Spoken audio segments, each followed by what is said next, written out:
Welcome, everybody, to the 59th weekly episode of Marked Out Radio. I'm Sean. And I'm Dana. And we are starting off this show with a kind of continuation or a finish of last week's episode. You know, we recorded on Saturday night after Steel City, and as a result, we never got a chance to talk about the conclusion of our Pittsburgh adventure. That just in the interest of full disclosure, I lobbied against the inclusion of this part of the trip of the show, but Dana insisted on including it. So I guess we'll talk about what we did on Sunday and why you wanted to talk about it. Yeah, I initially, for this end part of our Pittsburgh journey, I initially didn't want to do it.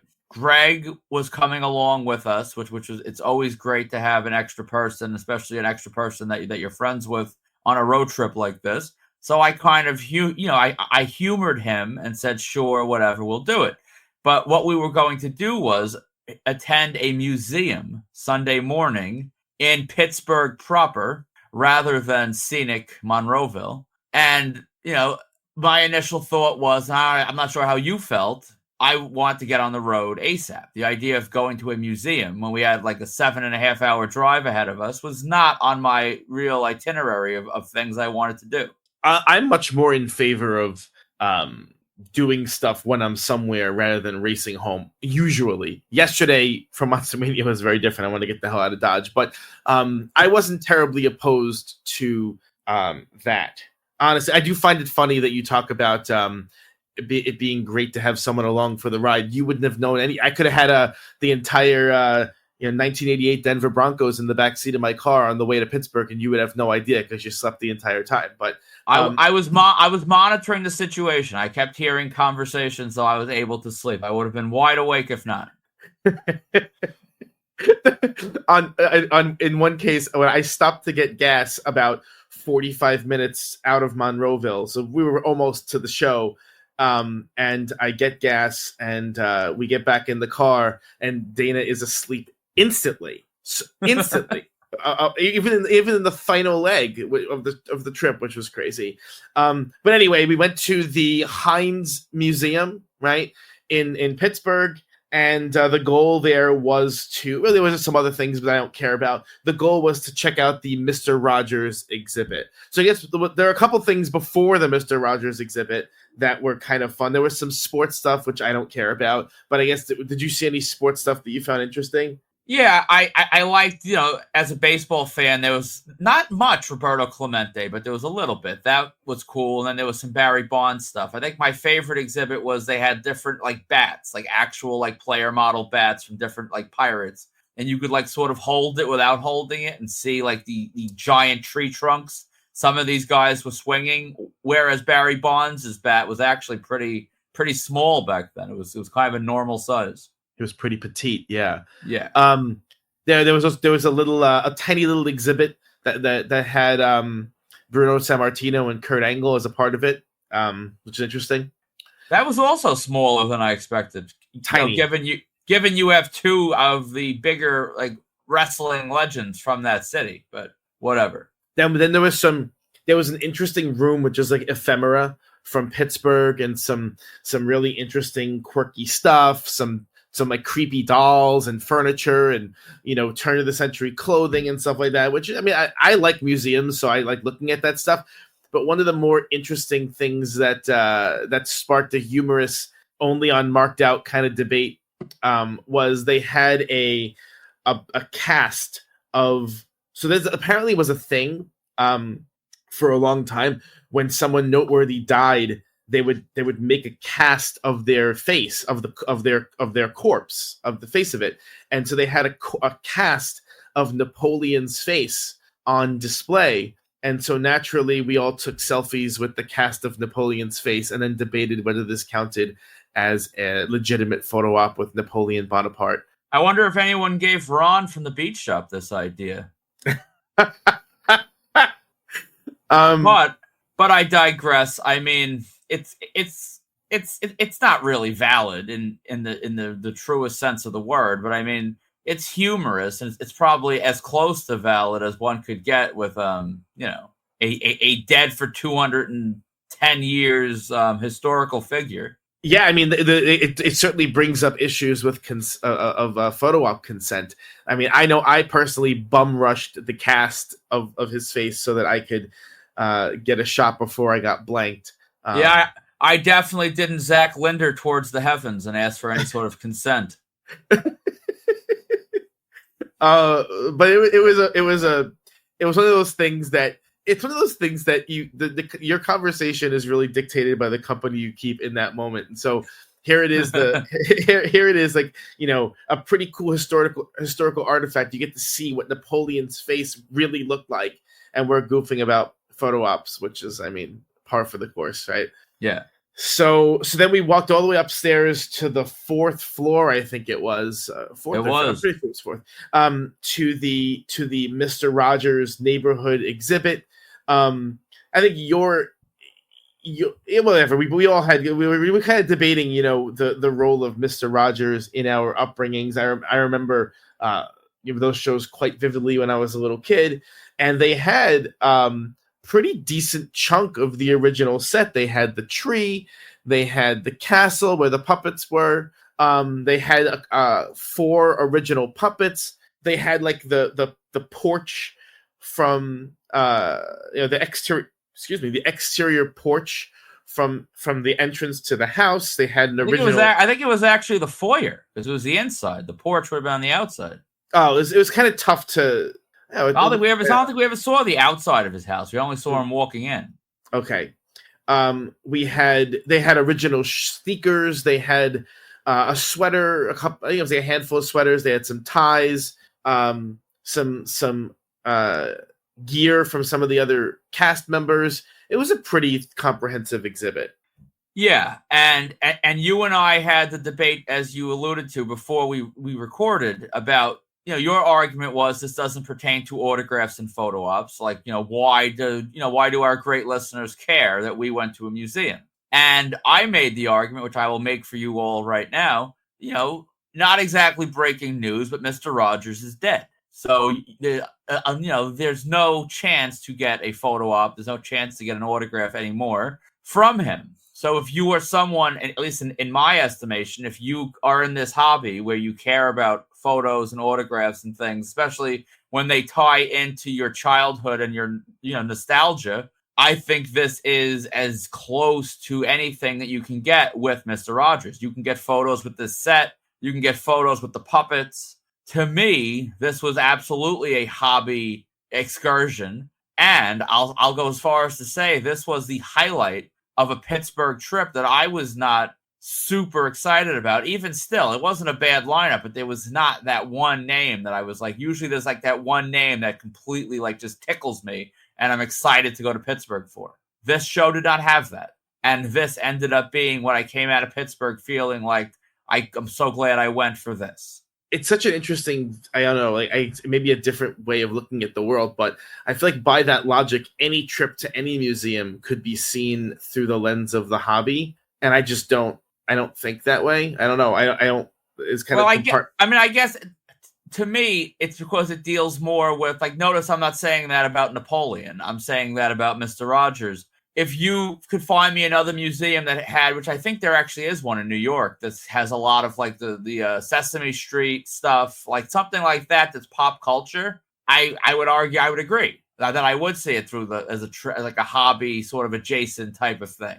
I don't know. Maybe I was just hopped up on sleeping in the car and all the other crap we were doing that it just seemed extra like hobbyish. But I don't know. I felt that was as close to anything with Mr. Rogers as one could get. I thought it was awesome. It was set up in such a way that it was really designed to evoke childhood memories. They had a kind of a loop of him talking and singing and whatnot, playing over the PA.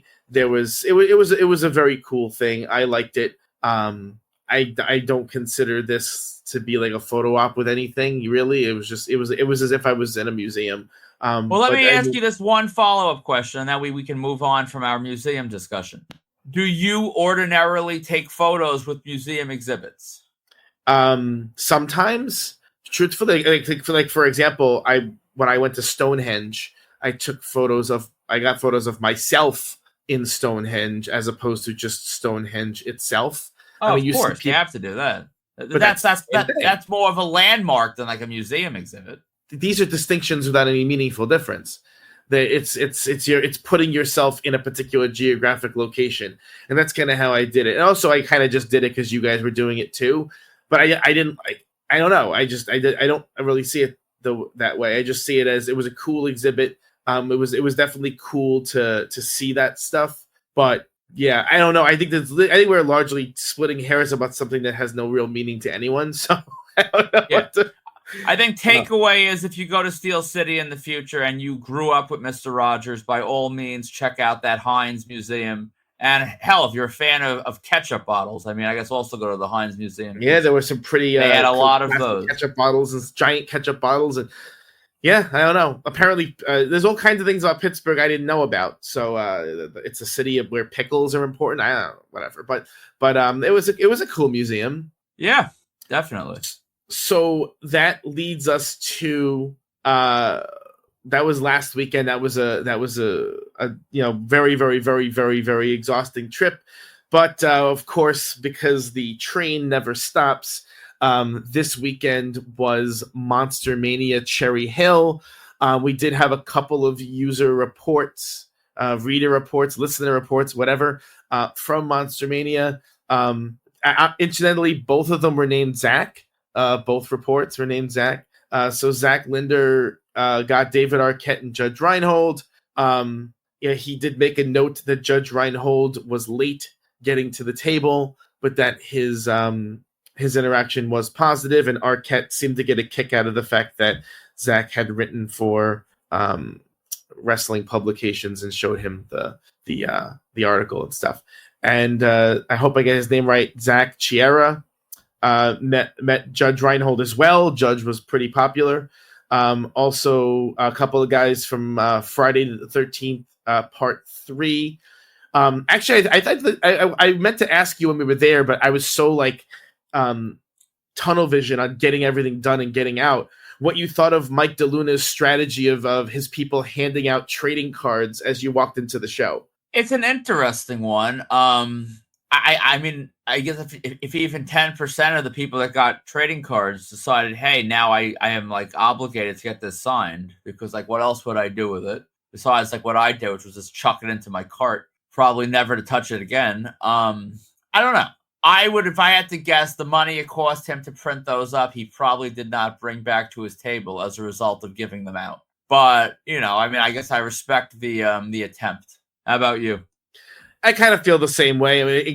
I forgot to say Mike DeLuna played Jason, or was the stuntman behind Jason in Friday Part 3. I think he was just from that scene of hanging. I haven't seen that one in so long, I don't even remember it. But that's why I didn't get him. Friday. Yeah, all these Friday movies, there's a lot of them. There's a lot of people in them. A lot of the people have no meaningful parts, or they're tiny parts. And there's, I understand that these sort of 80s horror movies have for the longest time fueled these cons. I mean, that's who the guests were at Monster Mania and Chiller for a long time. Victim number 2 from Friday Part whatever. That's a thing. At these shows, and I get it. If you're, I don't know, maybe it's just me, but I have no particular affinity for Friday Part 3. I saw it 30 years ago or something, and I don't remember much about it. But yeah, so I don't really know, but he handed out these trading cards. The trading cards are kind of nice. But I also think that I was not in any way, but maybe that's just me, I wasn't in any way tempted to visit the table as a result. But I mean, the cost of these things, I do agree that he would have to drive probably 10 or 15 people to the table to make it worth his while. Yeah, I mean, I don't think it was the greatest strategy. I thought about getting these people for a hot second, and then I honestly didn't even go down the rabbit hole of researching it, because honestly, Friday, I enjoy the movies, but my franchise is Halloween. I'll take anyone from Halloween. Friday the 13th, I'm slightly more selective. And when I realized that this was just the guy that was hanging, it wasn't the actual. I think the actual Jason from that movie is dead, if I'm not mistaken, Richard Brooker. I don't think I've ever really seen his name. So whatever. He wasn't the main Jason. That allowed me to skip. Yeah, I don't know. I mean, from Friday, my highlight, and I'm forgetting her name now. Who was the mother in Friday 1? Betsy something? Why am I forgetting? Why do I want to say Betsy Ross, which I know it's not? No. I know Betsy Palmer. Betsy Palmer. My highlight from Friday was meeting Betsy Palmer because she passed, but she was freaking hilarious. And that was really all I cared about from Friday. That's one of those golden age like horror con names that I wish I had gotten.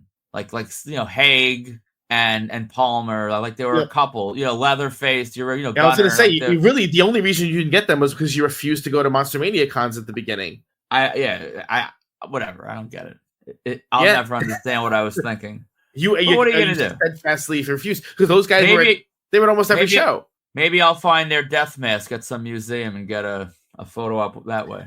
Yeah, I don't know, but I have a couple of really great photo ops with Betsy Palmer. I didn't actually get the photo with Leatherface. I did get the autograph though. So wow, that was back in the day when they were free with the autograph purchase, I imagine. There was some kind of reason. I can't remember what it was because I got photos with all the other Texas Chainsaw actors, but not him. So I don't know. So there must have been a reason. I just don't remember what it was because we're talking. This had to be 07, 08, maybe 09 at the latest. So it's a long enough time ago that I don't really remember. Anyway, let's talk about Monster Mania Con. I mean, the big story out of Monster Mania this weekend. I guess there are two stories. For us. And it was that weird feeling on Saturday. So if you go to a Monster Mania show on a Saturday, normally you expect the hotel to be bursting at the seams. It's been this way for 10 years or more. And we knew it was an unusual show when we got parking on Saturday at 9:45. And not only did we get parking, but you were like, oh, look, there's another spot over there. So it wasn't even like that, something had dropped from the heavens. There were options. We haven't been able to park in the main lot for Monster Mania on a Saturday in a decade. And I'm not exaggerating. It's been so long since you were able to find parking on a Saturday. We got lucky on a Sunday that we went, I remember. And even that was like a miracle on a Sunday. And this was Saturday. So, yeah. Even the past, was it a year or two ago, whatever, when we went on a Friday, we couldn't get parking on a Friday. We had to go down to the pond. So it's kind of wild that there was parking available on a Saturday. So I mean, I kind of joked about it when we parked. I said, well, maybe this is just good luck or something.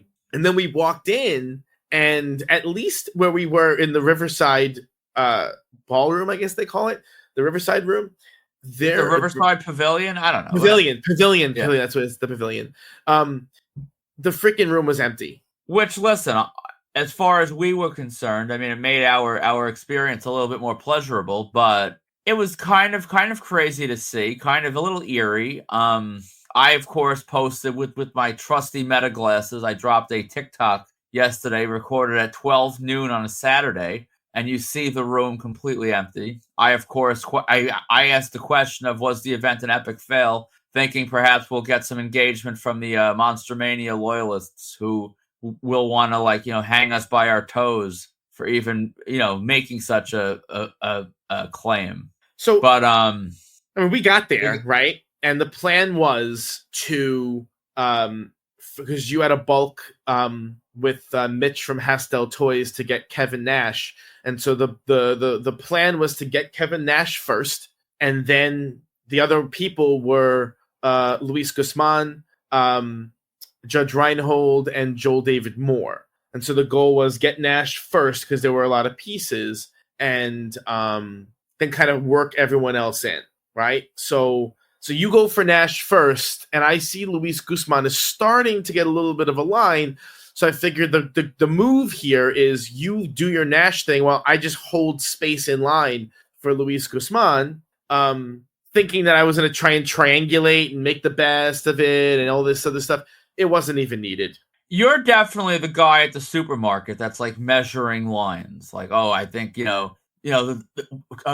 person number 4 on line 7 has less items, and you start triangulating and, you know, just like you have all math theories, I feel like, to get like that's not me on these things. I kind of just pick a spot and I just do it. Like you were really, I was right. You were, but sometimes that which we'll get to in a moment, but that jumping back and forth and this is quicker, that's quicker, you come here, I go there. That sometimes stresses me out. I don't feel stressed at these things often, but like that whole like who's gonna reach the front first, it's like, but it worked out well. But I will start with Kevin Nash. I've met Nash so many times. The last time being we had a sick deal on Nash through Brian and Jack of Wrestling Universe, and it was the type of price you'll never replicate. And I got like a stack of my stuff done. Like every pay-per-view poster print I have, I got done. Like nothing was left really at that point. And then of course, me being the psychopath that I am, I accumulated. Oh, this figure looks cool. That figure looks cool. I had the Beach Shop NWO 3-pack that I needed him on. That I got Hogan from my honeymoon. All this stuff. And I knew one day, as prices keep going up, I'm like, one day I'll get them done. One day I'll get them done. And after Hogan died, I like sort of committed to doing a couple. I was going to just do a couple even at the table price and call it a day. And then I ended up bumping into Mitch from Hastel in Pittsburgh at his table. And I somehow, like, I knew he was involved with Kevin, but I also know Kevin is always involved with Gilbert. So I'm like, you know, I'm not gonna waste Gilbert's time with like 5 pieces or 8 pieces or whatever. But since Mitch was, and I've done business with Mitch before, I ended up working at a price that I was happy with. And, you know, the floodgates were open. So I currently, as of now, I cleared my shelf. I got everything I needed signed. You know, Nash was great. I didn't even have to ask him.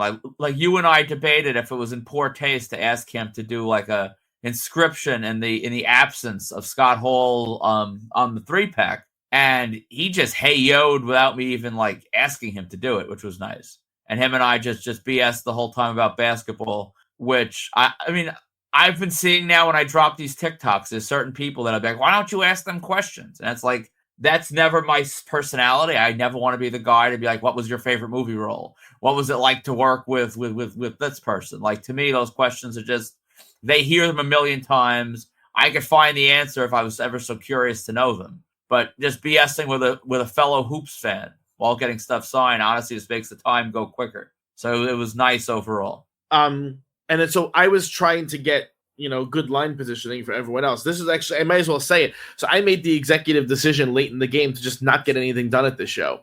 Yeah. I know you were very surprised by. I was very surprised, and I also appreciated you still making the trip. I mean, you definitely could have you know, faked the Charlie horse or something to get out of this. But you lived up to your obligation. You know, to your sort of, you know, accepting the date on your calendar, and that was definitely appreciated.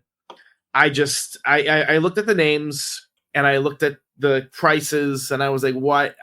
None of, as I said years ago, none of this will bring me joy. That was my line after I got after I quit the hobby after the Emperor Palpatine thing, the Ian McDermott thing. I was like, this did not bring me happiness. This brought me sadness doing this. That's what I said. I vividly remember at NYCC back in whatever year that was. So I thought, I got it in my head that if I spent any money yesterday, that I would be mad about it. And so I just didn't. And so I instead, you know, hobnobbed, I schmoozed with people. Yeah, I talked to a couple of listeners who came up. I talked to IVP Videos. I met his daughter, who I have never met before. And now she's like a young adult. She's like 14 years old. Who I don't remember this, but I apparently gifted him a Hulkamania onesie for her when she was born. And so all of these things, like I got to do that kind of stuff, which is fun. But I didn't get anyone at the show, and I was also triangulating lines, which leads to the next thing. So after Nash, you went over to Luis Guzman. How long were you in that line? 3 minutes, 4 minutes? Yeah, 3 minutes, 4 minutes. He was honestly, he was nice. A little slow. His line moved a little slow, but you could tell like he caught on quick to the convention game. One of my standard questions, this or at least fill the silence when I really have nothing I care to talk about, is how's your weekend going? Because I always think it's fascinating to see most just give you a stock BS answer. But he hit me with, "Oh, better than most because you're here," or something. And I had it. I'm like, "Oh, he got it quick. He's kissing ass. He's trying to get, extract every dime out of these people. He's good." So he hit the ground running. So honestly,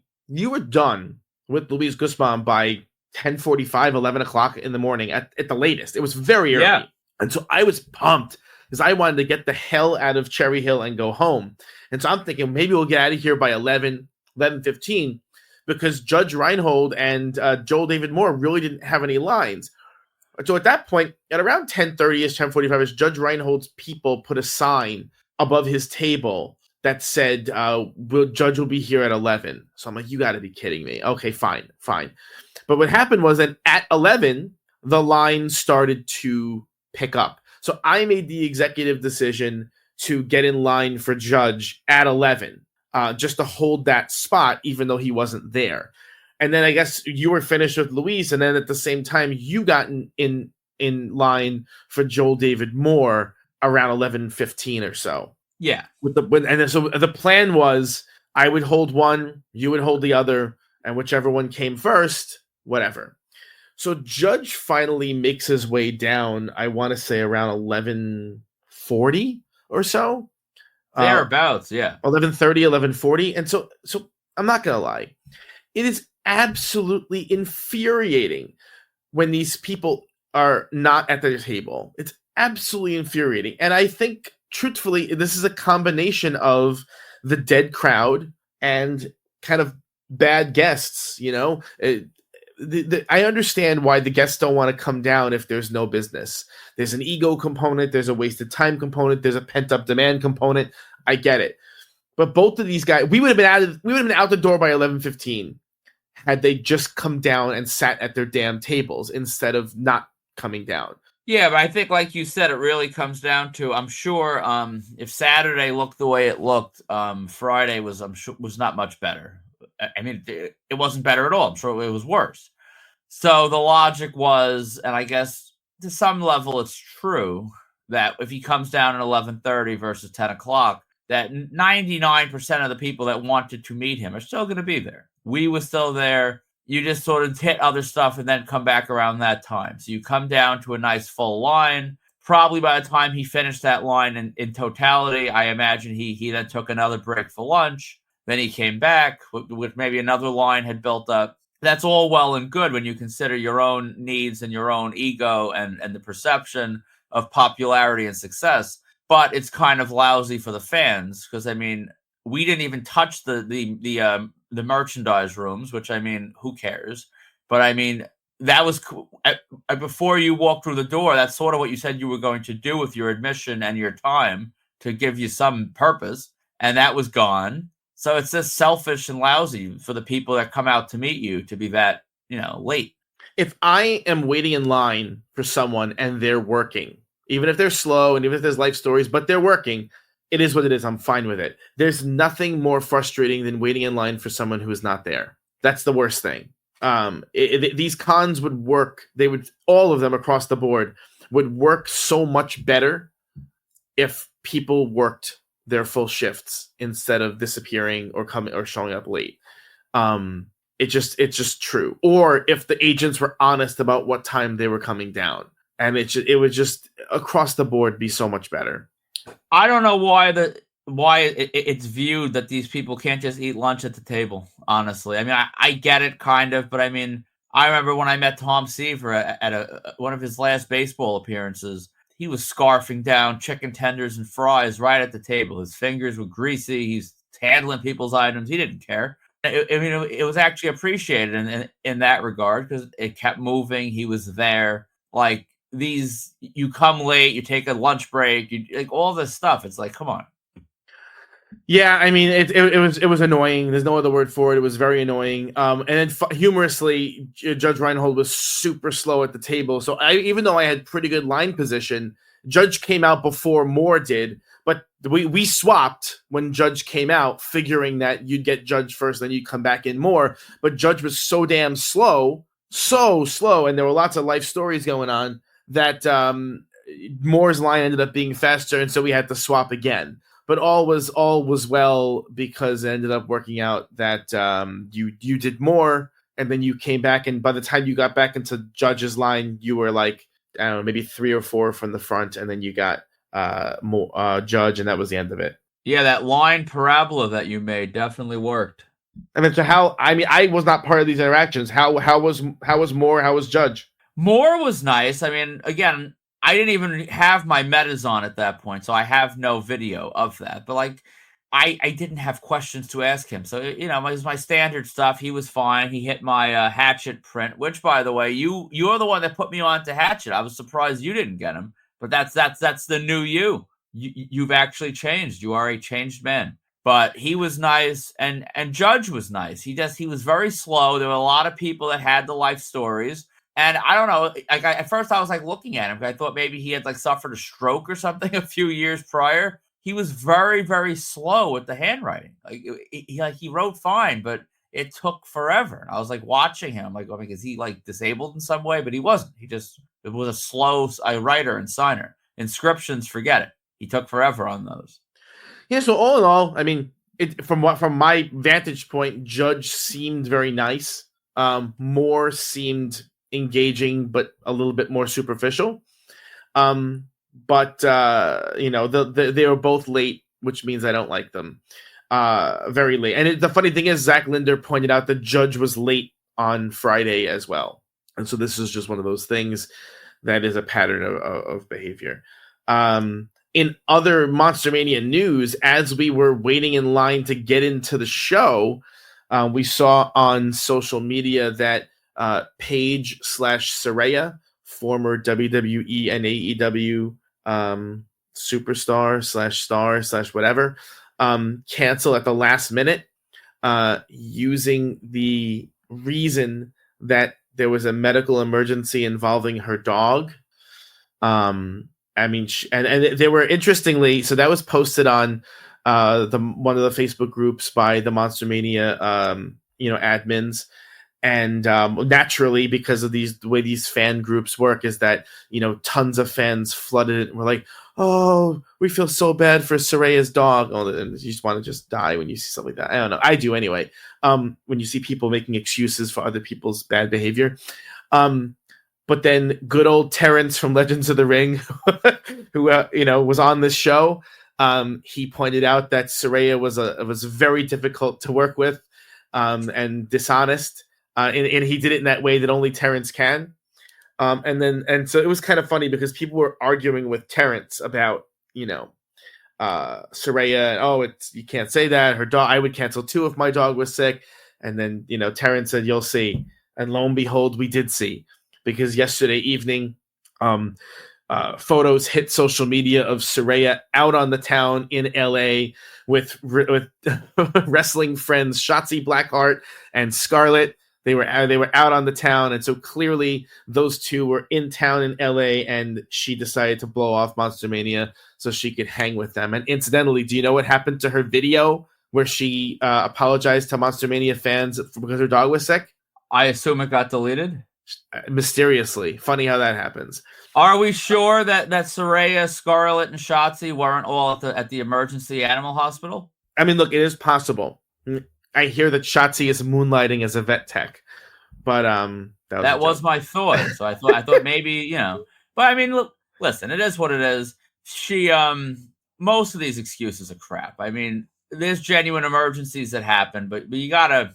I don't care what the talent says. I mean, you have to assume they're lying, like you just should. If somehow they're telling the truth, well then, oh well, you can feel a little bit bad maybe for judging them, but you should always assume. Terrence was spot on. I actually got to reach out to him in a couple days and see if they banned him. Because, I mean, I feel like that's something Monster Mania would do. So old Terrence might be banned now from the page. I gotta check in. I don't know if they will, because I believe I heard from 2 different sources that Dave Hagen was pretty pissed about Saraya sending him a message at 3 a.m. that she was canceling. So maybe Terrence actually said what Dave wanted to say. It's possible. It's not a good look for a con to have a headliner or semi-headliner cancel 3 a.m. day of the show. It's not good. She would have definitely drawn some. I'm not saying that the show would have been any more crowded, but I mean, her line definitely would have had some activity. So yeah, I mean, if you're, it's one of those things. If you're, you kind of get to see the reliability of people. Yeah, and then I think the last note from Monster Mania, one of our show listeners, actually several of our show listeners, made reference and pointed out that David Harbour's line, even on Saturday by noon, was definitely dwindling. It was not the powerhouse you would typically see of the upstairs guest. And the reason for that, in addition to his asinine pricing, was that he was apparently totally and completely disconnected, head down, wouldn't do personalizations, and he got through the damn line so fast because there was nothing to the interaction. Plus the pricing, I imagine. It wasn't much of a line. Out of control. So even your headliner on Saturday, from what we were told, did not draw to the level that you've seen in past shows. So I don't know what Monster Mania will bounce back. I'm sure they are completely fine, but this was one of the weaker drawing shows I've seen. There's no way to spin this as anything else than perhaps a wake-up call. Cherry Hill has been a high drawing show for a long time. And they have relied on the name and the reliability, the community to draw in Cherry Hill, and I think that is over.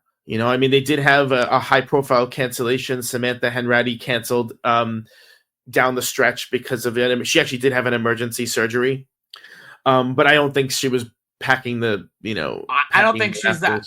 I think calling her high profile is actually a little bit generous. I mean, I think she definitely would have done some business, but I don't think she would do that much.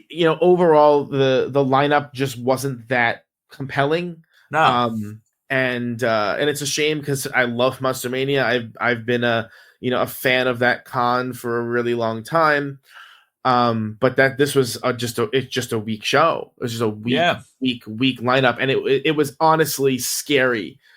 I recommend people check out that TikTok. I'll get the link. I'll post it in the notes. How dead. Noon on Saturday, the Riverside room is usually packed to the point where they have overflow lines in the hallway. There was nothing going on in that room at noon on Saturday. It was wild to see. And with that said, listen, I'm definitely not kicking dirt on Monster Mania right now. I mean, I'm sure their next show, which I guess is what, October? No. Or is it November? November. I don't know. Well, whenever it is, or is it, who knows? Whenever the next show is, I'm sure they'll knock it out the park. Because, I mean, I haven't seen a show this poorly attended ever. They're not going to have two in a row. So, I mean, I'm sure next one's they'll be swinging from the chandeliers. Hopefully. So there was a little bit of a hullabaloo, hobby-wise online this week from the Bella twins. I guess they have a podcast, and it seems like everybody has a podcast, even us. And the Bella twins were talking about a photo that had gone viral. Now, to be honest, I had not, we're pretty plugged in, I think, to this community, and I hadn't seen the photo go viral until they talked about it, and then their video went viral. Did you? I didn't. I mean, perhaps that's what they were doing, which, I mean, listen, as fellow podcasters, that's actually, that's pretty genius if they, willed it to be viral. Yeah, it got the vibe that it was like a selective outrage kind of thing. But anyway, long story. And I thought, if I'm being honest, I thought that the way that the headlines and the way the news stories presented the sequence of events was really inaccurate. And it really kind of painted this poor bastard in a negative light. So more or less, the story is a guy went up to Nikki Bella at it was the SummerSlam Fanatics event, whatever they called it, the takeover over the mall or something. And he had asked her, he had spoken with her, and he asked her for a prom pose in their photo, and she took it, and that was the end of it. And I guess, and I'm going to be honest, I looked at the photo. I don't see anything particularly. It looks like a normal prom photo. It doesn't look particularly egregious. But then on the podcast, she brought up that the photo had gone viral, and like the people had made fun of the fact that this guy, it looked like he was humping her in the photo, more or less. And that, and then so naturally there were lots of, and our group was really, I thought, guilty of this as well, to a kind of an unfortunate degree, kind of mocking and making fun of this guy, for humping on. There were lots of pile-on going on for humping on Nikki Bella. But then if you listen to the podcast, which I did not do, but I read a transcript of it, because if I had to listen to the Bella Twins talk, I would kill myself. But where they basically said, yeah, he did nothing inappropriate. It wasn't weird or bad in any way, but the picture looked unfortunate. So what was your takeaway from all of this? I mean, you said it looked like a normal prom photo, and I would agree with you, and that would be all well and good if we were at prom, which we're not. So I personally, do I think he was really like grinding on Nikki Bella's like hindquarters? Probably not. But anytime you ask for a prom pose as a photo op with a celebrity, whether you are male or female, and more often than not, it's the female fans doing this type of real creepy behavior, I am all for all the bullying, all the abuse that they take, because it's weird. It is. And if you can't make fun of people doing weird, stupid things, I mean, what fun is the internet? See, I'm going to push back on this a little bit. I think this is another case of a mirror being held up at people and people not liking what they see. To me, there is no meaningful difference between getting a photo op with a celebrity and getting a prom pose with a celebrity. They're both weird. They're both bizarre, antisocial kinds of behavior. There's no logical reason why one would want either of them. And but you don't think that there's certain poses, like a prom pose, that makes it a little weirder? They're all why? Well, you're creating something like you're not at prom. Like you're also not friends with this person you're pretending to be friends with for 10 seconds. That's fair, but I mean, have you ever taken a prom pose with a coworker, or no. Like hey Aunt, hey Aunt? No, Gladys, but I'm friends with a coworker, pose. So I would take a picture with them. There's no logic behind any photo ops. They're all weird antisocial behaviors, and I think that's something that the hobby. Look, I do it. I'm not criticizing. I engage in this weird antisocial behavior. It is what it is. I'm not. But I think a prom photo adds perverted to the weird antisocial. But it's not sexual. So what's perverted about it? You don't. Well, now we're going to get into the nuts and bolts here. Literally the nuts.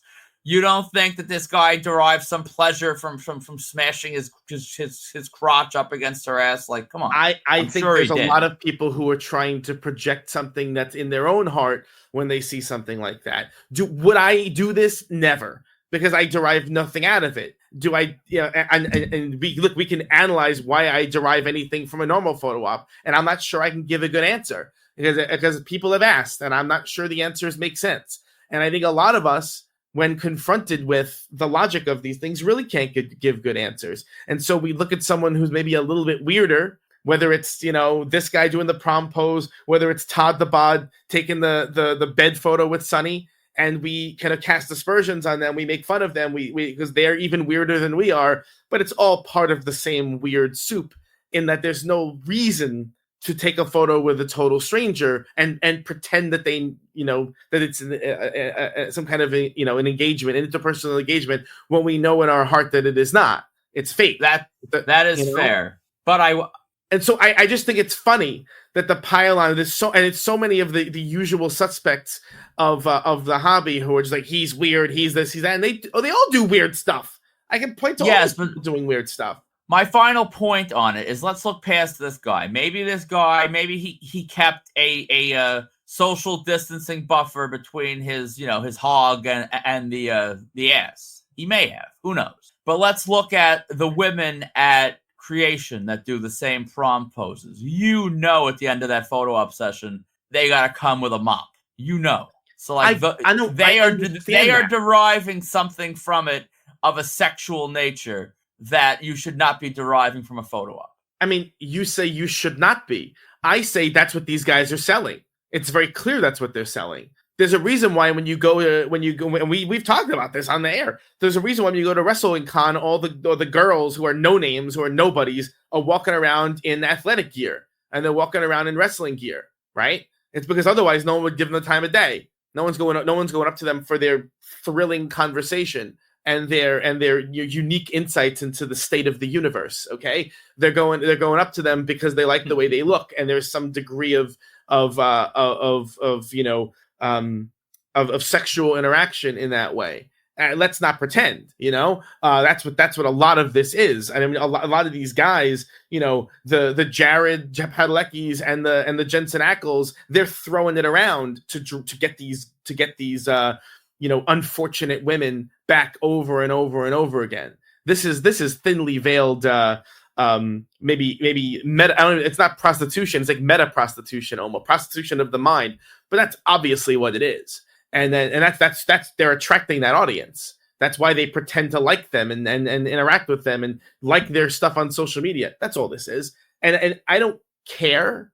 It just makes me crazy, the dishonesty of it, where people will pile on this unfortunate doofus who wants a prom photo. And look, it's unfortunate and it is doofy looking and it's awful. The photo is awful looking. It's embarrassing. It's cringy, right? It's the self-righteousness about it that makes me crazy, because all of the people criticizing do weird stuff too. That's all. That's my whole piece with it. I hear you. I'm just not sure if like, yes, you ask consent, you ask permission, but I mean, you could ask permission to motorboat someone.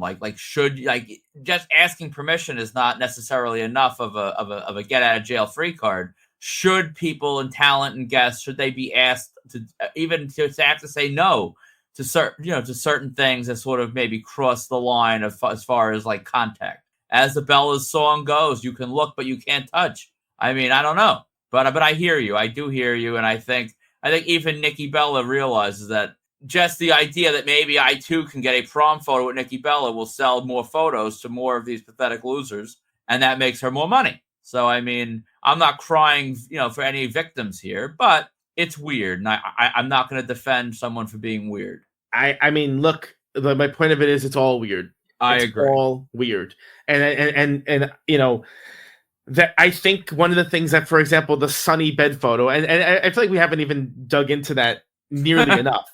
But that I don't think Todd did either. No, well, unfortunately, you can't.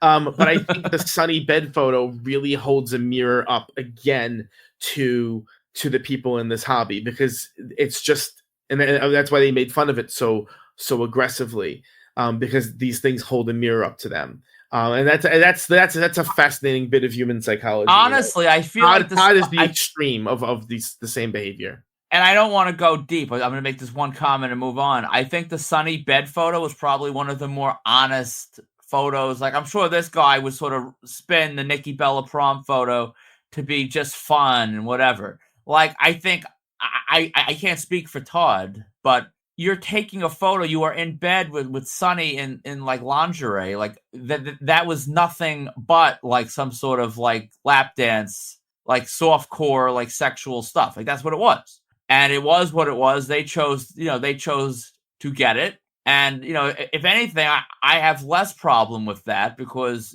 Sunny knew what she was doing. She knew what she was selling. It wasn't some spur of the moment request. So what's so interesting is, and this is something we've never talked about. I don't even think you and I have discussed it ever. But I don't know. I actually don't even know if they still run. But do you remember they used to run the Exotica Con in New Jersey? Yeah.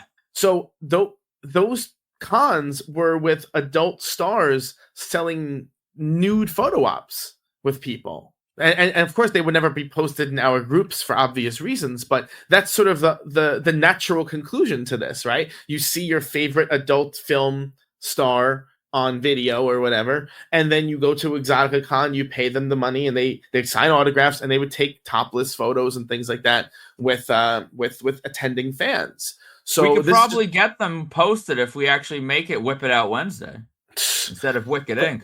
And it's funny how that's just sort of the natural conclusion to all of this. If you follow this to its natural logical order, that's the end. That's the end game. So I just find the selective outrage hilarious, and it's always the usual suspects doing it. And that's funny to me. So it is what it is. I look, the guy, you look in the poor bastard's eyes, and it's just sort of this sad thing. So that's how I end up feeling with half of these things. I see someone sad doing something sad, and it makes me sad. Anyway, speaking of sad, Time Warp like collectibles, action figures. I guess it's a store on Long Island. It was kind of a little bit of a big story in the wrestling community because they acquired a massive, massive collection of brand new sealed WWE Hasbro action figures. And the significant news out of that is there were 2 Yokozuna action figures in that lot that were signed.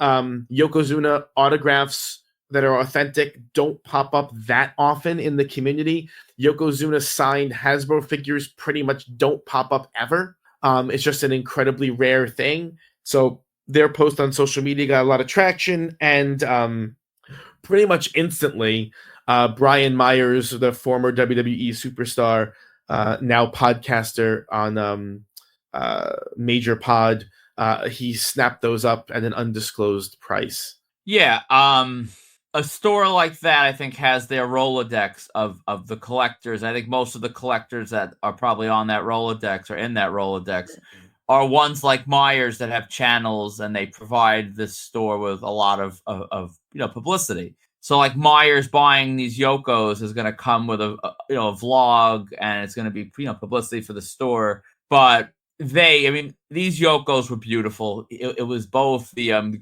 green and the red card. They had BSK inscriptions. I mean, I knew it was not going to be in my price range. I wasn't going to drop $1,500, $2,000, whatever it would have been on them right now. It's like, I had no dog in the fight. I was not getting them. I sent it over to Sokol as because I know he's like trying to build a Hasbro like signed collection. But I'm sure Myers owned it before it was even posted. I think that's how like automatic I'm sure it was. I find it interesting. You and I think differed greatly on what the asking price would have been. Like I initially asked you, what do you think they sold for? And you said $1,200 each. And I just can't wrap my head around it being that low. I think you're probably looking at $3,000 each in that ballpark. But I think if he put those up at auction, sent them to Heritage or Pristine or one of those places, I think you're looking at $3,000-$4,000 a piece. So if he sold them for Brian Myers for under $1,500 a piece, I think he's losing money on them. But God bless. Yeah, we'll see if Myers. You won't see because you don't listen, but I will see if he mentions the price on the show. I wouldn't be surprised if they gave Myers a bit of a good brother rate, since again he brings I imagine a lot of traffic into that store with the various videos they've filmed there over the years. They always put it over really well. And listen, when you have a podcast with a lot of listeners, people sort of throw freebies your way, which, speaking of, we don't really get many freebies. So if anyone wants to throw us some amazing discounts or free stuff because you like our show, I am open and accepting. Yeah, I'll take stuff. I don't know. I just find the whole thing weird. It's a local toy store. I can't imagine how much traffic. You go there pretty frequently. Is it crowded? There's always people in there. Absolutely. You honestly have to go. Like, I know it's not in your neck of the woods. If you ever find yourself at Wegmans, it's Lake Grove. It's like right by Wegmans. If you go to Wegmans one day and then go there, I just planned a whole day for you. I don't know. There's something depressing about those places. I don't know. Maybe. It's just an interesting thing. I just wonder how much traffic could realistically a local podcast, even with hundreds of thousands of listeners, drive to a local toy store. It's not like people are making it a destination or something. I don't know. It actually is a destination because on that group, when people will go different places, they'll post like, what are the best stops in this area? Where can I go looking for toys? If people say, let's say they're going to a show at UBS, they will then say, well, these are the 3 stores on Long Island I have to go to. The way we went to Mr. Rogers, they'll go to Time Warp. That's the thing. I bet there's people from all over the country that pop in here when they are here for something else. I'm always curious how a brick and mortar store that sells vintage items can do, on a monthly basis, Same. I don't understand it either, but they seem to be more successful than most any other one I've walked into. Yeah, I guess because the problem with that kind of business is that your inventory is so variable. You have to constantly be acquiring it, but that means you have to be on the lookout for it. Anyway, it was kind of a little bit of an interesting story in the autograph community. I mean, it's kind of now locked up in the major pod ecosystem, and I would rather be beaten to death by chipmunks than listen to major pod. So I'm probably you're gonna have to keep me posted on what's happening with the Yoko story. If they show them and explain where they came from or whatever. Will do. Next is the Cody Rhodes story. So we've talked a bunch about stalking celebrities in public and things like that. And there was another, every so often a WWE star talks about their experiences with that. And Cody Rhodes is probably one of the nicest wrestlers ever in public. He always signs, he always interacts, he always stops for fans. And he was interviewed on I forget what network it was. But it was Sports Illustrated.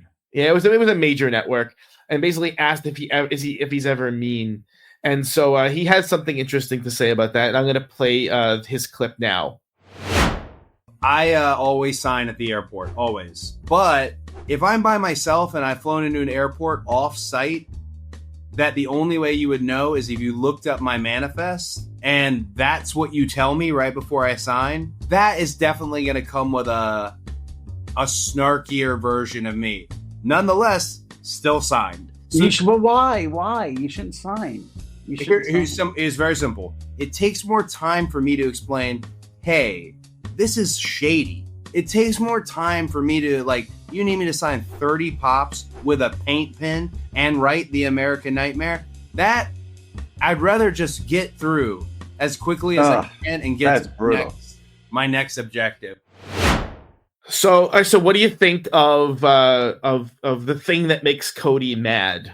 I think it's extremely reasonable. I would argue that by still signing, despite people tracking him by flight manifest, would if anything just cause it to happen more frequently, or to keep up the same frequency, because he said that they got a little bit more of a sassy, kind of a abrupt, I guess, sarcastic Cody. But I mean, at the end of the day, I mean, who cares if you have stuff in your hands and it got signed? I mean, I don't think you care if Cody was rolling his eyes. I mean, maybe you do, but you probably don't. So I think he's kind of as much of the problem as the people doing that, because you can't sign for them. You have to shame them. If anything, he should have pulled out his phone and taken a video and then thrown it up on Twitter and been like, these guys stalked me and tracked my flight, and make them get some heat. Maybe that would stop it. But Cody at this point is he's Cena 2.0. He's doing everything right to carry the flag, and that, I guess, I would expect nothing else. But I mean, how do you feel about collectors and dealers and stuff operating like this? I think that Cody is he says directly, it's easier for me to just sign, right? It's easier for me to just sign a bunch of pops in paint pen than it is to tell them no. And that's kind of a perfect encapsulation. It's a perfect microcosm of our society in general, that people take the path of least resistance, and then as a result, they end up causing themselves and others more problems. And so this is a perfect example of someone doing that, someone taking the path of least resistance. Look, I get it. It's not easy to resist. It's not easy to tell them no. It's not easy to say, get away from me. It's not easy to blank and just walk away while someone's begging and pleading in your face and sending their kid up to you. And it's not easy. But as a result, we are creatures of incentive. And there's been, basically 150 years of scientific research on incentive structures for human beings, and how it's very easy to get human beings to behave a certain way when you change incentive structures. It's kind of the basis of economics. And Cody is continuing to incentivize these people to do this. And so when you continue to incentivize people to do something, they will continue doing that thing. And that's all this is. And so, and we've talked about it a bunch of times. I don't think there's anything else really to say about it. It's just it's always interesting when the hobby comes up in the mainstream press. Yeah. And the one point I want to point out, which is just that's who Cody is. I think his exact quote was, "It's easier to just sign than to explain to them why I won't." And my initial thought was, which I guess that shows more my personality, like, let's replace Cody in this scenario with good old Phil Brooks. I mean, there's no explanation needed. Just a simple F off and just ignore is all you need to do. Like, you don't have to explain, but he's such a nice guy that for him explaining, yeah, if you're going to explain it, it's definitely the harder option. But I mean, just curse them out and walk away and you're done. But that's not really in his makeup. Or just don't say anything. Don't say anything. Just leave, right? Which is what the easiest, not easiest path, but probably the smartest path is to just simply say nothing, go about your business. And that's it. But so, it is something that we're going to probably continue to see be a thing. Speaking of continuing things, we had another Wicked Ink Wednesday. Lots of cool stuff being posted. I mean, honestly, the Wicked Ink threads are awesome. We're getting, lots and lots and lots and lots of posts, really cool items. A couple of things that really caught my eye. I kind of go through each time and just notice things that caught my eye and talk about them quickly. So Nick, he had an inscribed Vince McMahon with a "You're fired" inscription. My favorite part about that is Vince used the wrong "you're." It would, I'm not gonna lie, it would bother me ceaselessly if I got an inscription like that. I couldn't handle it. But at least he didn't spell father FARTHER on a Ninja Turtles piece. It's funny because I do not expect proper, word use or grammar or spelling or punctuation out of Vince after seeing his text logs in the lawsuit. Vince texts like it. I've never seen anything like. I've actually never seen anything like it. But your YOUR fired. You just shake your head and move on. But it's a sick piece. Very, very, very, very, very, very cool. I loved it. I'm a big sucker for completed cast pieces. So Chris Collector posted his completed Married with Children cast piece. Totally insane. I loved it. Married with Children, is the best. And I actually, for this week, I dug out my Chuck Palahniuk. Did I ever tell you? I can't remember. Did I ever tell you the Chuck Palahniuk story? Probably at some point, but I couldn't tell you what it was. So go for it. So if anyone took care to actually click on the picture that I posted and zoom in, it was a necklace, and the necklace said it was with beads, and it was custom handmade, and it said to Sean Formato, that's my name, love Chucky P. And it was a handmade beaded necklace by Chuck Palahniuk. If you're not familiar with Chuck Palahniuk, was the author of Fight Club. And then he put it in a little jewelry box and he signed the outside of the jewelry box. And I have that. The way I got that is kind of an insane story. So Chuck is a really interesting guy. And the long and the short of it is, I have been a teacher for decades now. And early on in my career, I was a little bit more of an iconoclast, a little bit more of a rebellious type, as one is when they're in their early 20s. And I used to talk about the books that I like and the movies that I like and culture and art. And I used to talk about Chuck Palahniuk as a writer. I brought in a couple of his short pieces to use in class. He's a phenomenal writer. He's hilarious. Also, Fight Club is an amazing movie if you haven't seen it. But anyway, I used to talk about him all the time. And I guess he had a book signing, and I didn't go. But one of my students went, and she said something to him about me. And the content of what she said, I will never know, because she will not say and he will not say. But based on whatever she said to him, he made me a package, which apparently he does sometimes he considers like his super fans. He makes them a package. It includes a necklace, the signed thing, a bunch of burned CDs of him at various readings over the course of his career, and a letter that he wrote that's signed by him. And so I have that package. He wrote me this long letter, about his life, and he didn't say exactly what she said, but he kind of talked about his interaction with her at a book signing, and he signed the letter and everything. And I had it hanging up framed for a long time. It's actually now in storage. It's actually in my parents' basement in storage. But yeah, it's one of those weird like hobby adjacent things where I have this crazy autographed custom package by an author because someone I know mentioned my name to him. Yeah, it's definitely a pretty unique story. I mean, probably not unique. It happens a lot, but I mean, you don't hear many celebrities doing that. Yeah, it's a pretty wild thing. And so I do have my my Chuck Palahniuk, and I posted that the autograph. And I have a lot of autographs of Chuck Palahniuk, and I also the necklace, which is a one of a kind. Obviously, I'm not sure if I would never wear such a thing. It's bizarre, but that's kind of the reason why he did it, because it's bizarre. Anyway, on to some con news. New York Comic Con canceled all of the Robot Chicken guys. Were you getting them? Part of me wanted a Seth Green Family Guy autograph, and part of me wanted to finally get Breckenmeyer. But I probably was going to end up doing neither. So I guess no loss. It's going to be hard. If I'm being honest, it's going to be hard for us to keep up with all the adds and the additions and subtractions from New York Comic Con, because that's going to be for the next month and a half. It's just going to be nonstop, with that. That's how it is. The Chill Out Con added the Hardy Boys and Christy Swanson, and Chiller Theater added Myra Sorvino. Myra, I don't know.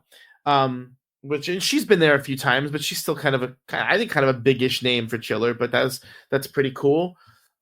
Steel City has started officially announcing their December lineup with Katie Segal. Rhode Island Comic Con added Stephen Baldwin, Alan Covert, and Nick Swartzen. Are you getting any of these people? I will probably get Swartzen. I have Covert, which it's just bad. I thought I had Covert, and I had to actually, I spent 15 minutes looking through my photos to find it, to make sure I had it. And I mean, I think the logical, insane thing is if you have to look for 15 minutes to be sure you have a photo with someone, even if you didn't, you clearly don't need them because it meant so little to you that you don't even know for sure you have it. But, that is the microcosm of my insanity. But I think I will get Swartzen. Baldwin, they're doing the Baldwin Brothers group op, which, I mean, unless they start like a Jonas Brother-esque music tour, I really don't think there's going to be a need for me to get that. So I don't think I need Steven, but I'll look through his credits and see if there's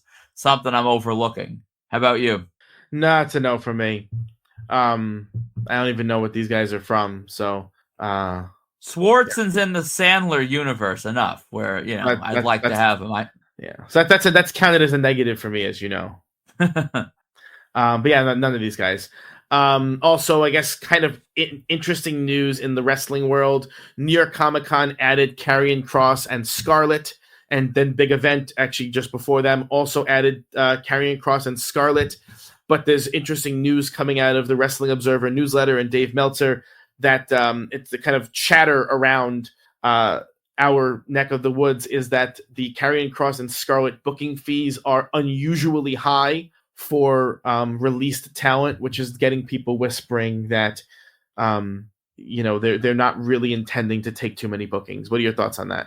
Only thing I will say is after his first release, before they brought him back, I was at it's not really my story to tell exactly, so I'm not going to go deep into it, but I was at a virtual/private signing with Kevin Karrion Kross for hours. And I sort of watched the way he worked. I watched the way he priced himself. I watched the way he sort of would negotiate different aspects of the, to sign extra pieces and what have you. And I will say that he always had a high, maybe almost inflated perception of his worth. So now that he's kind of hot right now, which he really wasn't the last time when he was hot in NXT and then fizzled.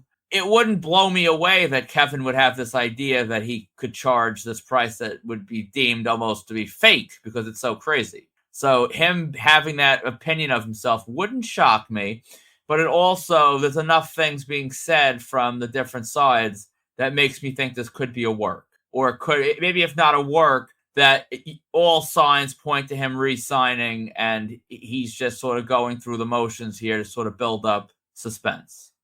Yeah, I mean, I know he's kind of a hot commodity right now. I have no interest. I have actually never seen anything with him in it. If you do have interest, though, Marked Out Collectibles has some awesome solo and dual signed prints with Scarlet that I can guarantee a price lower than any of these in-person or virtual signings will price him at. Probably you're pricing probably half what they're going to be at. I have a feeling his prices will be very high in person. I am very, very curious what he's going to draw. I'm very curious. Because I can see a scenario where he draws huge based on the intrigue, and I can also see a scenario where he draws nobody.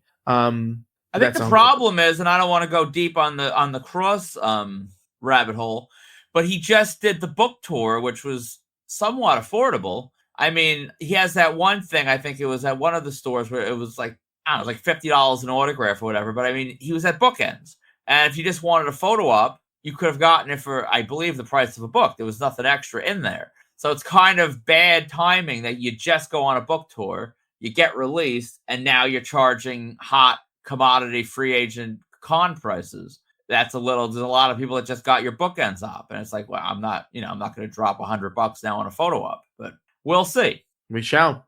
Speaking of photo ops, Photo With Friday was happened again this weekend. A couple of ones that stuck out with me. Alex posted a classic Gene Simmons shot, which is cool. I think that's cool. That guy's doing cons, just nothing around here. He's been popping up. He always pops up once in a while, but there's always like these weird restrictions, and it's it's far away. He doesn't really do around here. I don't know why. Lou posted a shot with Christopher Lloyd in front of the DeLorean. That was a fun shot. I remember passing on that. I think it was it Wizard World where they offered that, or Fan Expo? I think I definitely passed on it a couple times, and honestly, I probably Schiller had it once. I think also I probably should have done it. Not that I'm a super fan of that franchise. I mean, they're classics. I like them a lot. Oh well, it looked good. It was cool. And then you posted your shot with Gary Oldman, which is funny because I mean we both went for Gary Oldman. I got the autograph and I was unable to secure the photo, but you went back and you got a photo. I went back. As Greg said last week, he basically like forced me to go. I went with Tony. And yeah, he was at a theater downtown. It was a cold night, but he was, amusingly enough, he was a lot more accommodating that night in the frigid cold than he was in the, it was actually pretty comfortable weather-wise the day. He was nice. Grumpy that day. He was grumpy. Yeah, he was grumpy. I got the photo op. I didn't bring anything to get signed. Me from today, I absolutely would have, and I probably would have gotten it. When I got him with you, I had an 8x10 movie poster of I think it was The Dark Knight. But it wasn't the first or the second one. I think it was that third one, The Dark Knight, whatever it was with Bane. Oh, that was that one. I know. And he did. It was blue Sharpie on like the dark. I'm annoyed that that's what I did. If I could do that over, I would have a nice Bram Stoker's Dracula or Sirius Black. Who am I kidding? I would have a Sirius Black wand like a psychopath. That's what I would have. So if you're shopping for autographs, check out www.markedoutcollectibles.com or our eBay store at Marked Out Collectibles. To contact us for any reason, please email markedoutcollectibles@gmail.com or join the Marked Out Collectibles official marketplace on Facebook. All links are in the show notes on Facebook and Substack. And if you want your event, product, or brand advertised on episodes of Marked Out Radio, reach out to us today at markedoutcollectibles@gmail.com. Also, please subscribe on YouTube, Spotify, or Apple Podcasts and leave a rating and or review. You can leave a rating or review on Apple Podcasts. You can leave a rating on Spotify, or you can leave a comment, thumbs down, up or thumbs down on YouTube. We love them all. So now it's time for an announcement. We are going to be once again bringing talent into the big event, EXS. Is that what it's called? At Suffolk Community College. The Credit Center at Suffolk Community College in November. I'm pretty happy with this lineup, so why don't you take it away? Yes, we are joined by Vanity Projects, Jackson Drake, the first ever WWE Evolve champion, Brad Baylor, and Ricky Smokes, who collectively make up Swipe Right. And we are also joined by wrestling star Emily Jaye, who I fully expect to be ID'd in the future. And she did amazing business for us at WrestleCon. I feel like this lineup is completely without filler. I think all 4 of these people are going to be on TV. 3 of them already are. I'm not going to go down that. You guys know how highly we think of the boys. That doesn't have to be stated again. But I will say, and I don't mean this, it's probably the most carny and least carny thing at the exact same time. This is, in my estimation, the last time we will have these 3 out. I think in terms of just where we are in the calendar, the nature of the WWE ID system, what comes next for talent that is clearly on the top of Evolve on NXT, I think you can kind of see what the writing on the wall is saying. You can kind of see there's probably going to be a relocation to Orlando permanently in the future. This is not inside information. This is just me reading the obvious signs. So if you want to meet these 3 before they're at a American Dream Mall or a Fanatics Fest for triple the price, this is your chance. This is probably the last chance. Yeah, I don't know if people know this. I mean, it was announced by WWE, but I don't know if how much of this stuck in the public, consciousness. The ID deals were 1-year deals, and the understanding was after a year they would either cut them loose or they would be open for contract negotiation. And so those contracts were signed in November 2024. So realistically, these guys are, more likely than not totally unavailable after this November for this kind of booking. That's just the nature of how these things work. They will not be available for this kind of booking. I wish we could do more, but like you said, the calendar is what it is. We will not be able to book them after this November. Yeah, I mean, as much as I'd love to Eric Sims my way around the area with Jackson and Brad and Ricky and just keep bringing them all over the place, Iron Sheik was not signing a new WWE deal. And if you follow the ID system or Evolve or NXT or any of those facets of the WWE ecosystem, if there's anyone that's going to be signed out of the ID program right now, it's these 3. I don't think that's salesmanship. I don't think that's me standing for these guys that we've invested in. I think it's just obvious. So this is your chance. And I would say if you're at the show, meet them. And we're going to try to work something out with PWJ on Zeta. I gotta have some conversations and see what we can do. I'm not going to say anything yet, but I want to make something a little extra special available. Yeah, I think so. And then but this is I mean, to be honest, if you like the Vanity Project, to get all 3 in one shot, this is your chance to do it. And this is I love the full 5-person Vanity Project, but as far as what we've seen on NXT, this is the Vanity Project. These are the 3 that have been on NXT. So if you want a true WWE valid Vanity Project group up, this is the one, and this has never been offered before. So that's the announcement. I'm pretty happy about it. So on to the main topic. Honestly, this is not something that is that it's kind of an interesting bit of trivia that I'm curious what your thoughts are, and we never really talked about it before. So I saw on one of the autograph groups, I forget, that Chris Sullivan, who's an actor from This Is Us, he has been advertising and was announced for a digital autograph signing, and this is something that is being promoted by a company called Neon Mango, where they are more or less promoting, digital autographs where a celebrity will sign an iPad and that signature and them talking into it and the strokes of their pen are captured into an animation, and that's what you're buying. What are your thoughts of this? Does this have any value? Does this have any you have any interest in this? Do I have any interest in this? No. Do I think it's a good idea? I think honestly, if you remove our sort of preconceived notion of what an autograph is and why this isn't that, it really fixes a lot of problems with the hobby, and I think in a very special way. I mean, digital storage is infinite. It's not cluttering your house. It's not lost in a flood or a house fire. if you back it up well enough. If there's an element, like you said, that like voice is recorded, I mean, you could like remember in theory, like this interaction, even though it's not really an interaction. I have no interest in it. I think everyone currently in the hobby is going to push back on this because it's not what we, why not just save a picture off Google? I saw a lot of different comments and things said, and I agree with them. To anyone that collects autographs in the current form, I don't think anyone would want it.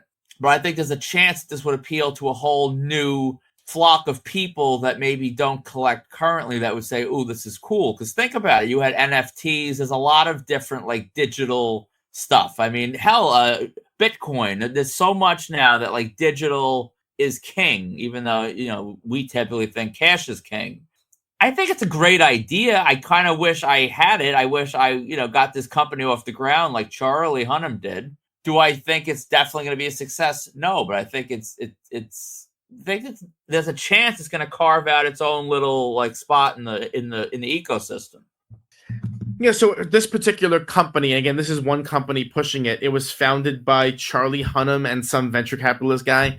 But Charlie Hunnam was kind of the celebrity face of it, and then he recruited Ryan Hurst from Sons of Anarchy. And those are kind of the two who were pushing it back in 2023. And then I saw a story about it back then, but whatever, it was sort of a blip on the radar. But now this Chris Sullivan signing is signing, quote, I'm doing air quotes with my fingers, is being advertised for soon. And I don't really know how I feel about it. I think your and my takes on this are going to be a little bit different. I remember we had that whole argument / conversation early on in many episodes ago now about photo ops and sort of whether they're tangible things and what the value of something like that is. I think that this, I don't really, again, part of it is, why do you collect, right? If you collect for aesthetics, this is not for you. If you collect for a moment or a memory, maybe this is better than an 8x10, right? If they have their voice and you could post it on Instagram, right? You could post it on whatever, where then someone else can hear their little interaction with you. It's almost like a mini cameo, right? Of sorts. Yeah. I'm not sure this is something that can replace autographs because there is no aesthetic component and there's also no meat component. And the thing with what people don't realize is with private signings, where the money is made in private signings is in people's personal items, their posters and their action figures and their props and their screen worn outfits and their baseballs and baseball bats and all that stuff. That's where the money is made in private signings. And so you're losing that. You're losing the objects that people collect beyond just a picture. So I think the 8x10 personalized, we had this conversation how it's very interesting because we know how you and I collect, right? But when we're running a table at a con and 90% of the fans who come up to the table, what they want is a personalized 8x10. And I don't want personalized 8x10s at all. That's not how I collect. And so I think for the bulk of collectors, there is kind of if you're an 8x10 personalized collector, this might be a better thing for you. I don't know. But then again, I don't know those people and why they buy what they buy. I mean, it's kind of funny because you think about the Facebook wrestling community and like like the term virtual signing means like the virtual signing is Ken sitting in the sportatorium. He packs and ships these items to people in the most like archaic way with he walks up to the register. He does all this stuff. He doesn't have a label maker. Like that's when I hear virtual signing, that's what I think about. Like you have a tangible good that's being shipped to you. And this is it's basically taking like a concept that like was made that way by, I think it was largely the wrestling vendors that started. I don't think it was happening during COVID in any other space prior to them. And now it's like a virtual signing, a digital autograph. It's interesting. I would like to think that the people that want the personalized 8x10s want to be able to put it in the crappy frames they put them in, that they'll get stuck onto the glass in 6 months. And I think that's part of it. I think they wanted hangings. I don't know if it would really be a better option for those collectors. But I mean, I think you and I were actually a lot more similar in our assessments than I thought. I thought you were going to completely just like crap all over this. And, you know, we're kind of saying the same thing, where I think it is cool in a sense that it does sort of capture the moment. I think it might really objectively be a cooler way to sort of post an autograph to Instagram or something similar than just a photograph of something like sitting on a table.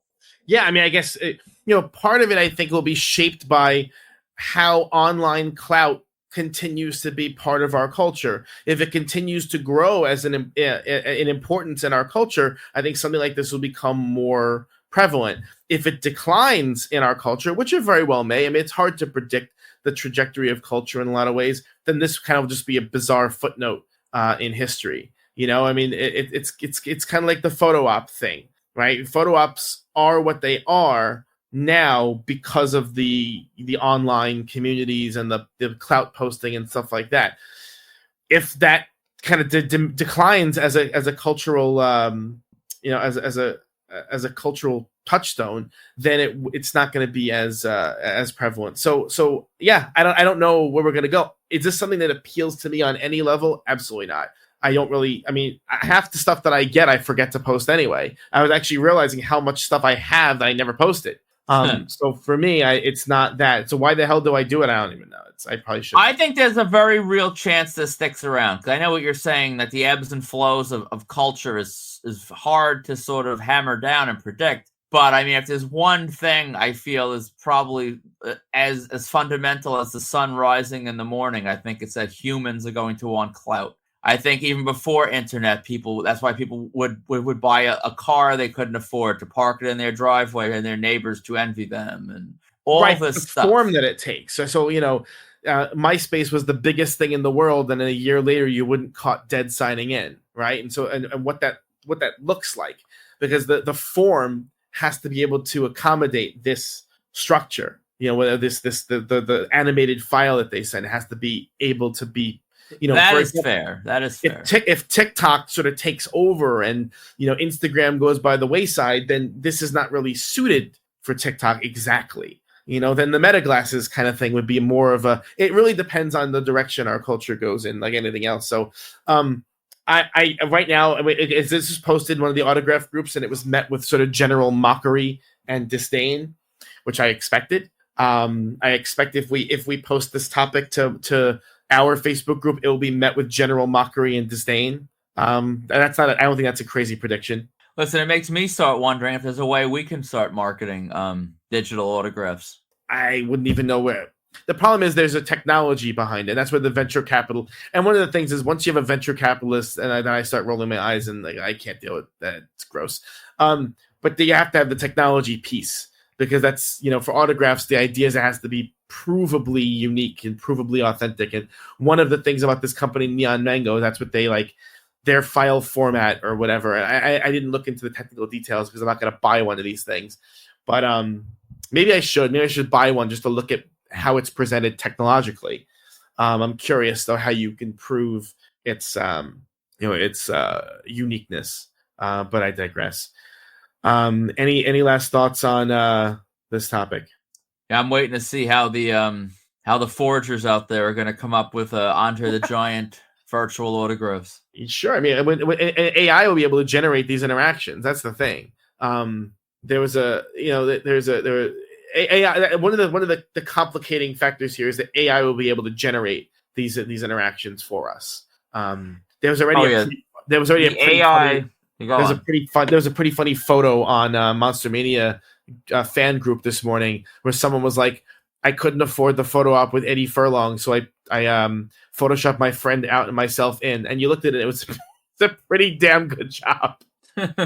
So it's like, that's sort of the eventual outcome to this, is that I'm not sure this is solving any problems. It's just sort of creating a new way for people to present things. So what's coming up for us? Long Island Tropic Con, where you can visit the tropics of Long Island, whatever that means, is today. Are you still going? I am not still going. What happened at Rocco? I just saw it a week ago. I never bought the Rocco Funko. So there's no reason to go. Last show, you were like, "You're not going for Rocco?" When I asked, I want to shame you, because I know you'll go crazy then and find one, like, you'll be on Facebook Marketplace. You'll find it in like Valley Stream, and you'll pick it up. And it was just funny to sort of rile you up. But no, I'm not doing it. It was never on my radar. That's just that. So the big shows upcoming. The fall is going to be big. Where it looks like we're off show wise for the next roughly 2 months, which is magnificent.